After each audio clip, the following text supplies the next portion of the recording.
So as so often happens, we've been having a lovely, robust conversation offline, but around a question that I raised that certainly had some obvious issues and biases. So my question, and Dr. Ragsdale, I invite you to take this wherever you want it to go. My question is around developmental milestones for folks who are not in the majority of the population. So if we think of, the understanding that things like education and culture and experiences are very white, straight, cis, male centered.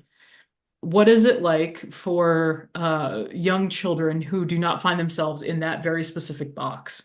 And how does that change developmental milestones? So for anyone who falls outside of that category, do milestones look different, and how might people who work with children and youth be mindful of those things?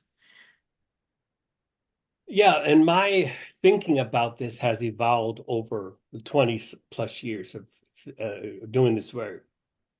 And I have to openly admit that I am what I describe as part of my research as a whiteness researcher. In other words, I think about how is it that white people become white, for example. And uh, and I try to express in the way that I think about this is that the white person who's in that role of power, or even a black person for that matter, a person of color in that role, has to think about the how white supremacy, for example, has shaped how they think about Yeah. social value and so forth. So it's not that I don't want to think about the developmental milestones that children of color or trans youth or gender fluent youth, is that it just can't happen in isolation. There has to be a view of the person's relationship with white capitalist patriarchy and so forth, and white Yep. supremacy as an ideal, as an ideology, not as a pointing my finger at you kind of thing, but thinking about which ways then are we, does white supremacy places itself as the normal universal way of thinking, and then Yeah. otherwise we otherize other children of color or children with Yeah. abilities. So there's a dynamic part of that question.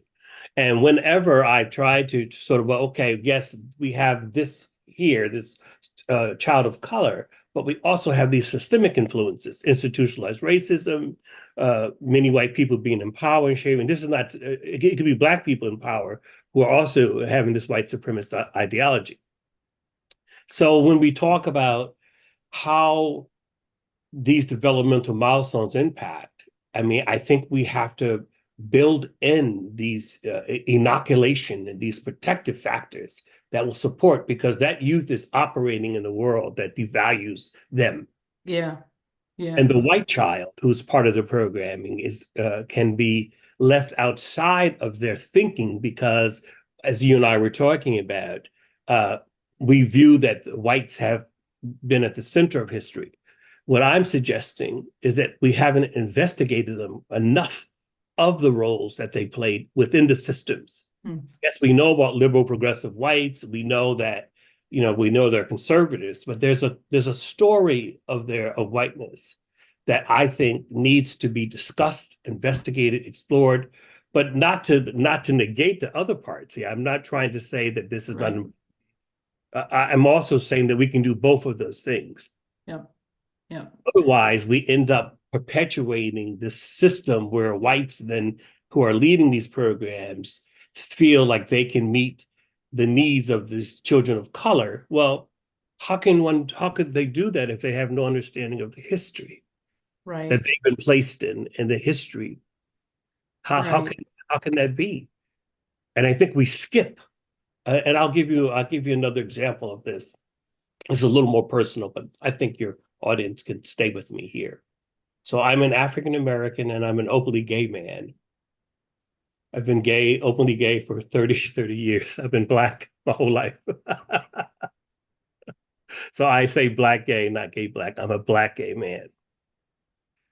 And when I teach at, different universities, there's six or seven I've taught at.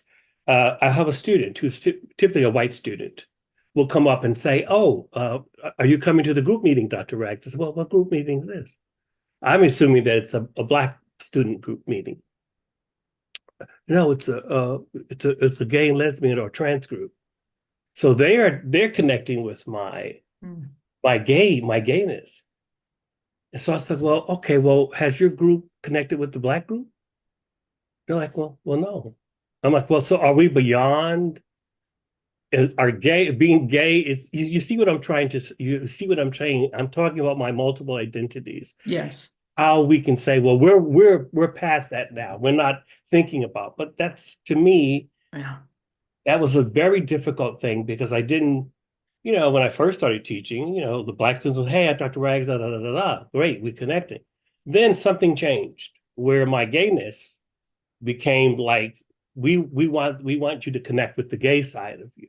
But Mm. how can I do that when there are both of these things operating and functioning? Yeah. Yeah. Yeah. And it requires a specific kind of mindfulness, I would imagine, to be able to honor the multiplicity of identities and the intersectionality of those things, right? Without sort of othering one and Yes. centering the other. That's yeah, that involves a lot of care, I think. And it was a fascinating conversation because I'm open to going to both groups, but Sure. I was really curious to know what their relationship was with both student groups together. Yeah. Yeah. And I think when I did ask one of the students, they were like, "Well, we've that's already been done." It's like, really? Oh, You know what I we've mean? solved that one. Yeah, yeah. But I think that's what happens when new things come to be. Yeah. There's a sense of that we have moved forward. But this sense that we have moved forward, in fact, I think works against us in many, many ways. Right. That's why I think Black women have educated me so much about this. Like, no, we're not at that place. We're here. Yeah. With the whole discussions about DEI and the whole pain that many African American women are experiencing in higher education, for example, in academic sense. That means we haven't moved forward. There's something happening there. Yeah. And most of us don't want to deal with that thing because we want to come to it with an exact definition. And we Yeah. don't always need an exact definition. It would have been great if the person, getting back to my example, the college person inviting me to a group, they said, well, let me take this back to our group and see if there's a way that we can bring both. Would you then be welcome? Would you feel more motivated to come and to be a part? Mm. But that didn't happen because I think this idea that we move forward. Mm.